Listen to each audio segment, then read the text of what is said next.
Kita masih mendiskusikan terkait kontroversi hukuman mati. Pemirsa, memang pro kontra terkait hukuman mati banyak berkembang di masyarakat, tapi bagaimana sebaiknya kita bersikap? Silahkan Anda nanti simpulkan sendiri hasil diskusi kami. Saya masih dengan Pak Tony Spontana, Kepala Pusat Penerangan Hukum Kejaksaan Agung Republik Indonesia. Pak Tony, kalau misalnya ada warga negara asing yang harus dieksekusi mati, kan ada komunikasi antara Kejaksaan Agung dengan Kementerian Luar Negeri. Nah, hasil dari komunikasi itu, apakah Kementerian Luar Negeri memberikan juga semacam notes, catatan, atau rekomendasi terkait eksekusi yang akan dilakukan, Pak? Jadi bentuknya notifikasi ya, pemberitahuan kepada perwakilan negara yang di sini. Kita berikan pemberitahuan bahwa warga negara Anda yang bernama ini, yang tersangkut kejahatan ini, berdasarkan putusan pengadilan bla bla bla, kita akan laksanakan putusannya berupa eksekusi sekian ya. Silakan saudara kalau ingin berkomunikasi atau bertemu dengan warga negara yang bersangkutan, dipersilakan. Kita kasih ruang untuk itu. Ya, tapi Kementerian Luar Negeri tidak boleh menolak ya, bentuknya bukan minta izin. Oke. Jadi pemberitahuan. Ya. Gitu. Jadi rekomendasi atau apapun bentuknya itu sekedar pemberitahuan, pro dan kontra, misalnya dalam suatu kasus Kementerian Luar Negeri minta ditunda secara teknis walaupun tidak dibatalkan, itu bisa nggak kira-kira Pak Tony? Selalu request itu ada. Setiap notifikasi selalu dijawab minta tidak dilaksanakan, minimal ditunda, selalu begitu. Iya. Ya, misalnya contohnya seperti statement Prof tadi, kalau misalnya dari Australia misalnya, ya kita harus lihat situasi politik di dalam negara Australia, jadi mungkin eksekusinya ditunda sampai waktu tertentu, itu masih memungkinkan ya Pak Tony ya? Ya, kita pertimbangkan aspek-aspek teknis seperti itu untuk menentukan waktunya, waktu pelaksanaannya. Iya, ya. Paling lama berapa minggu, berapa bulan, atau mungkin berapa tahun Pak Tony eksekusi itu bisa dipospon atau ditunda? Ini proses ya, sebetulnya kalau menurut bahasa undang-undang itu kan putusan itu dilaksanakan segera. Segera. Ya. Segera setelah melakukan setelah perbuatan hukum tetap, jaksa melaksanakan putusan itu.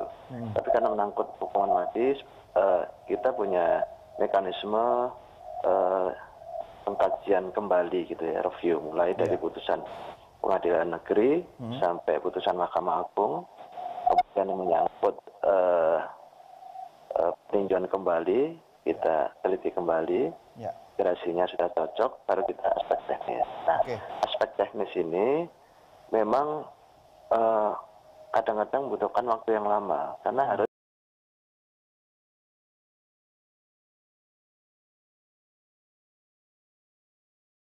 dari hari terakhir menjelang eksekusi itu harus merupakan data terakhir. Misalnya begini, kemarin itu terpidana transit yang dari Vietnam yang di Boyolali, data awal dulu kan dia beragama Buddha. Ketika kita akan eksekusi, kita cek kembali identitasnya, ternyata berpindah ke agama Katolik. Nah, aspek ini kita siapkan. Karena kemudian ada juga yang minta berkomunikasi dengan keluarganya. Seperti itu. Kemudian kita juga harus pastikan pada waktu eksekusi nanti kondisi terpidana dalam keadaan sehat. Bahkan kalau undang-undang itu mengatakan kalau perempuan nggak boleh dalam keadaan hamil, harus ditunggu sampai melahirkan dan 40 hari setelah itu baru bisa dieksekusi. Hal ini kan teknis sekali. Teknis, tapi makan waktu ya Pak ya. Pak Tony, ada satu hal yang saya ingin tahu singkat saja Pak. Untuk next eksekusi ini kapan? Tanggal berapa? Bulan berapa? Sudah ada jadwal belum? Belum ya? Belum. Baik, kita tunggu perkembangan berikutnya. Pak Tony, terima kasih.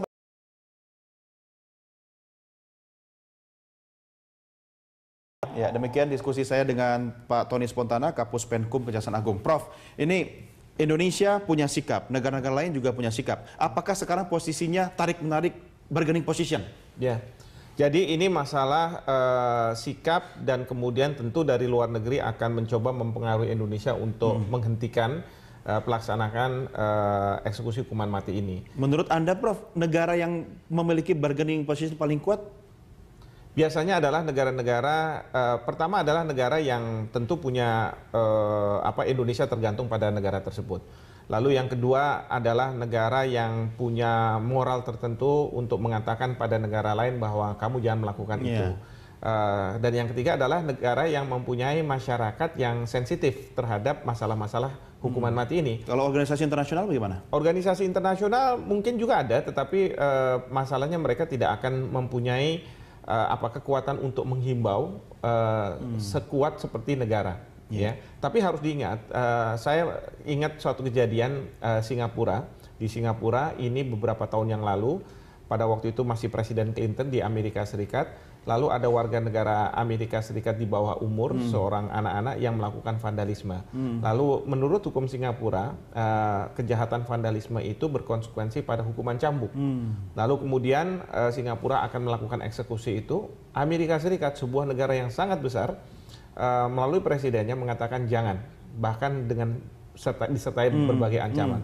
Singapura sebagai negara yang kecil mengatakan bahwa oh tidak, ini merupakan masalah penegakan aturan di negara kita dan ini merupakan kedaulatan kita. Dilakukan tetap eksekusi. Tetap dilakukan. Okay. Jadi kita ingin bahwa Indonesia pun harus dalam posisi seperti itu meskipun kita punya ketergantungan atau kita menghadapi negara yang besar sekalipun. Artinya negara besar bukan cuma dilihat dari luas wilayahnya besar ya Prof ya? Betul. Dan ini yang dirindukan oleh publik kita terhadap pemerintahan Jokowi, terhadap figur Jokowi, bahwa kita mampu untuk tegas ketika kita berhadapan dengan banyak negara. Baik Prof, terima kasih sudah bergabung sama kami. Sama-sama. Selamat pagi, sampai jumpa lagi, selamat beraktivitas. Dan pemirsa, demikian diskusi kita terkait kontroversi hukuman mati. Jangan beranjak dulu, tetap bersama Berita 1 News Channel.